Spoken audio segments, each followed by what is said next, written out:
my honor to introduce Dr. David McRoy to everyone present in this hall.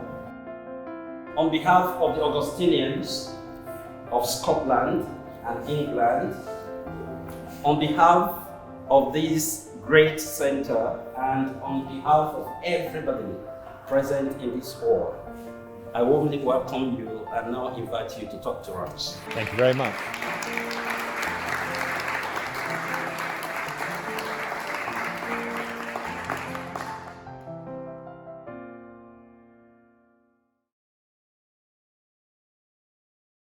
Why talk about Augustine in the 21st century at all?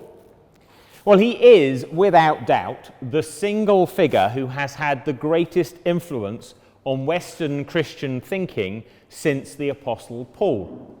In fact, I think you could make a fairly decent case that Augustine is the single figure after Jesus and Paul who has had the greatest influence on Western civilization, full stop.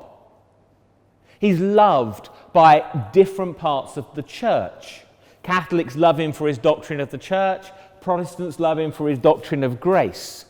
And almost every major reform movement in the Western church was inspired by him.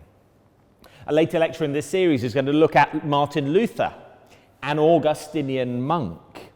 John Calvin's theology was, for better or for worse, heavily influenced by Augustine's thinking about predestination. The Jansenist movement in 17th and 18th century France, which produced that absolute genius polymath Blaise Pascal, was rooted in going back to the thought of Augustine and reading him again with fresh eyes. In the 20th century, Henri Cardinal de Lubac turned many of the established nostrums of Neo-Thomism on its head by going back and looking at Augustine. And in this country, over the last 30 years, we have seen a remarkable turnaround with theologians of all different stripes wanting to say that their theology is Augustinian. In particular, two figures, it seemed to me, tower within the Anglican Church, certainly, above others. Oliver O'Donovan, who was at Oxford and at Edinburgh, I think more than anybody else, has endeavoured to get to the bottom of Augustine as a political thinker.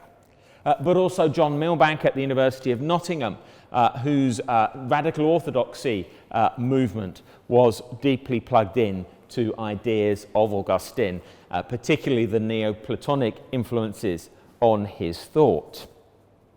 But at the same time, Augustine has also been blamed for everything that has gone wrong with Western Christianity. So Colin Gunton, who was Professor of Theology at King's College London, thought that everything that went wrong with the Western Church went wrong with Augustine, and in particular went wrong when Augustine tried to explain the Trinity by reference to what goes on inside our heads, the so-called psychological analogy. And my PhD was supervised by one of Gunton's disciples. So I started off my theological formation with Augustine as the bad guy, the one where it had all gone wrong. And what I wanted to do was I wanted to trace that through and see in particular whether that had had an effect on the thought of Thomas Aquinas, who was the focus of my PhD, not least because he was buried in Toulouse, where I did my master's degree.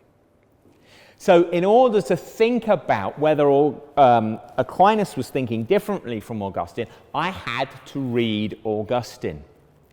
And he has just got under my skin. And over the last 12 years since I finished my doctorate, he's just been nagging away at me, and I have become more and more convinced by his insights.